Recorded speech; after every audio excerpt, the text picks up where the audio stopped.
avec le mouvement de la Renaissance et plus tard les Lumières, qu'est-ce qu'on a remarqué?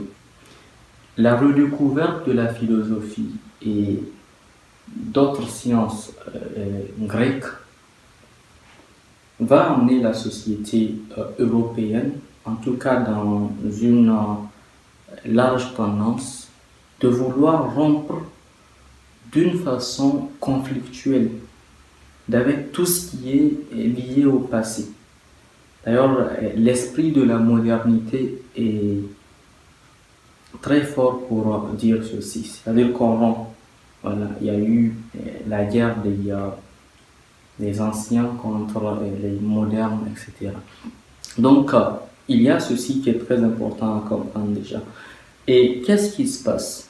Nous voyons que même au niveau de l'art, qui est une sorte d'expression du mental sociétal, il y a toujours eu une volonté d'une tendance à non seulement prédominer, mais à supprimer aussi les autres formes d'expression artistique.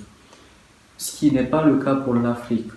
Vous prenez juste le territoire Ashanti, qui n'est pas loin du Bénin aussi, qui n'est pas loin aussi du territoire des Ibo au Nigeria et de certaines populations au Niger. On a dans un territoire, un espace relativement restreint, plusieurs expressions artistiques différentes.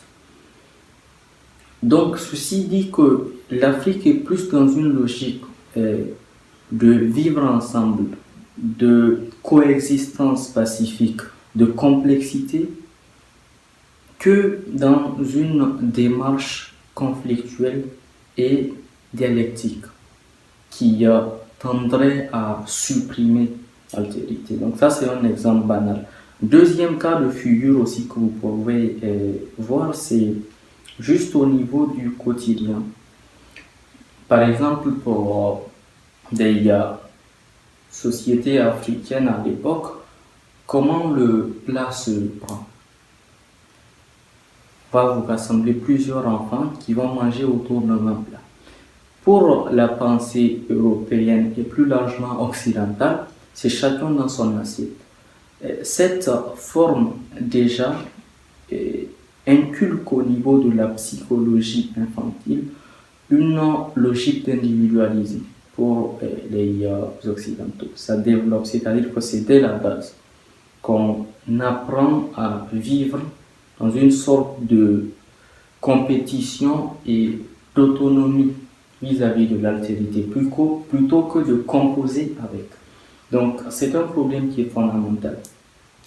Donc, qu'est-ce qu'il faut comprendre ici lorsque nous parlons de dépassement? C'est de pouvoir retrouver l'esprit perdu du politique. Donc, d'avoir conscience des finalités communes, plutôt que des ambitions qui seraient liées à une orientation de partis politiques, etc. Parce que plus on se rapproche de l'essentiel, plus les divergences éclatent. Maintenant, le deuxième aspect, c'est celui du déploiement. Moi, je parlais tout à l'heure, le déploiement des forces potentielles. Vous allez voir, par exemple, qu'au niveau statistique, les étudiants, les élèves, etc. sont considérés au nombre de la population inactive. C'est une catastrophe quand on fait une analyse macro. C'est une catastrophe. L'Afrique enregistre le plus faible taux de croissance économique avec une population assez jeune qui peut potentiellement, en tout cas potentiellement, je dis, agir et produire de la valeur énormément. Mais la forme du système académique, celui de la spécialisation, rend impossible toute capacité individuelle déjà de produire quelque chose au-delà de l'ordre dans lequel on a été formé. C'est-à-dire qu'on forme plus des outils d'une machine que de véritables intellectuels. Donc nous avons proposé comme alternative à ceci qui est une sorte d'échec.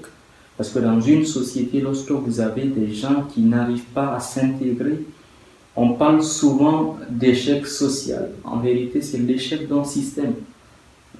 Donc tout le monde est capable de quelque chose dans une société. L'échec du système, justement, c'est de ne pas pouvoir retrouver la force de cet individu-là et de l'intégrer dans une logique commune d'intérêt général. Donc il faut agir à ce niveau-là et pouvoir dynamiser et pouvoir mettre en œuvre cette force-là qui est dormante encore. Et c'est possible parce que, comme déjà l'exprimait très bien cette dynamique de Auguste Comte, les sociétés ont cette possibilité-là de se transformer, donc sur le long terme déjà.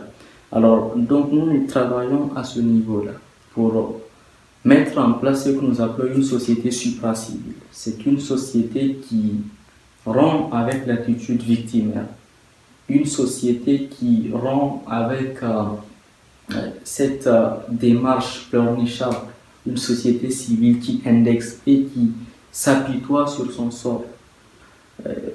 Bien entendu, il est question d'un pouvoir ou de pouvoir sinistre très souvent. Mais est-ce que nous sommes capables de faire pour nous-mêmes ce que l'État n'a pas pu faire? Donc face à la démission de l'État, quelle est la part de la société civile?